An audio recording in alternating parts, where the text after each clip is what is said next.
Dennis, thank you. Well, less than a week after we saw record flooding in South Tampa, a lot of people are still without a car. Right now, the insurance claims raking up, as you can imagine. And some are finding, well, they're just not covered. And I was really shocked to hear something like this. The Now Tampa Bay's Christy Post was telling us about it earlier, had all of us calling our insurance companies like, am I covered? Am I covered? Exactly. It's really sad to see a lot of people not covered, but under Florida law, the minimum coverage they require is only $10,000 of personal injury protection and $10,000 of property damage liability.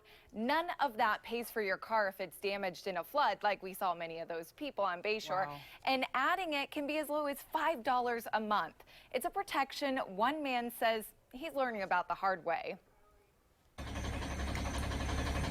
Steve Harrison's 2013 Audi Q7 won't even crank.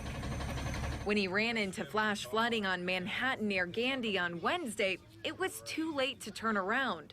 It's like a boat. Now that his car's in the shop, They now want to pull up the carpets and look at the electronics and everything else. Harrison discovered his insurance policy doesn't cover the damages. So we called Esurance, and they're now claiming that they didn't receive the point of sale documentation from Audi. So they're now saying we don't have fully comprehensive insurance, so we are not fully insured, so we are now liable. Paul James Insurance explains comprehensive coverage is the only insurance that will reimburse you for damages from floods, fires, earthquakes, and even theft.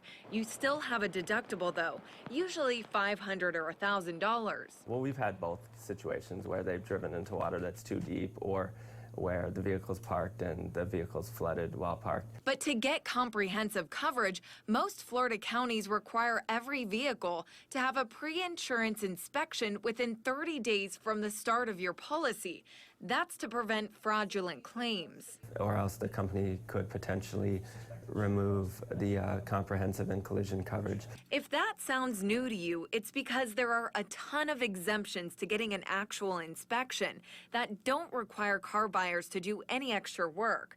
Things like dealerships proving your car is new, if you've had the same insurance for 2 years, or if you have a copy of the title.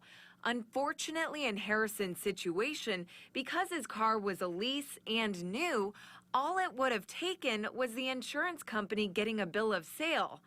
We're still trying to figure out where the ball was dropped. I mean, it's a traumatic experience for the kids, and now for the financial burden to be put on me and my family is just totally unacceptable. Esurance just got back to me moments before this story aired, saying they notify the policyholder and the lien holder 4 times before the coverage is stopped. Whether he was notified and realized it, we're still trying to determine, and I still haven't heard from the dealership. But to make sure this doesn't happen to you, call your insurance agency, like many of us did today. Yeah. Make sure you have that comprehensive coverage, because that covers the floods. And if not, ask how much it would be. See if it's right for you. And don't forget, if you do get it, you are required to have that inspection, or you can get some of those exemptions. And as you said, just call them because they can explain, just like they did for all of us, they can explain to you what you do have and what you don't have. Yeah, and it's pretty reasonable, it seems. Better to be safe than sorry. Totally.